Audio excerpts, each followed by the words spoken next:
thing Man of War has over Secretariat is he really did race in a much more interesting era of thoroughbred history in the United States.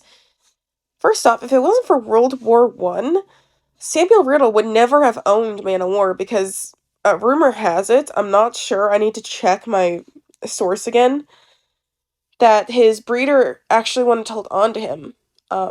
So, but since his breeder wanted to, join the war efforts, that meant Man of War had to be sold off because it wasn't really practical to be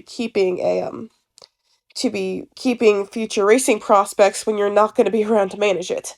So he was sold off. Also, we're talking about a time very recently in history where New York State had actually banned gambling, so that also put a stop on thoroughbred racing in the state, which, if you didn't know, Belmont is a New York racetrack, so Belmont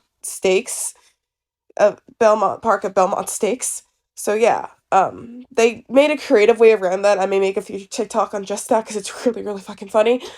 But also, this was also a time when there was a lot of dishonesty. The governing body itself was really dishonest.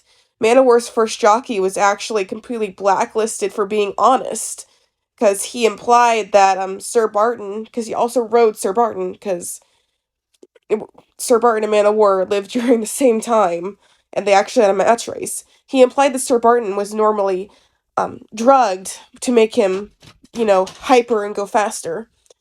Um, but his honesty cost him basically his career as a jockey. They basically grounded him in indefinitely from ever racing again. They also would put sponges up a horse's nose to affect their breathing to make them go slower. Um, there was also actual damage done to horses, like they were attacked and messed with. It was just a more interesting time in racing history where a lot of fucked up, you know, shady shit was happening, and it's much more interesting to read about. And Manowar is also very influential in the thoroughbred breed without being oversaturated in it like Secretariat is.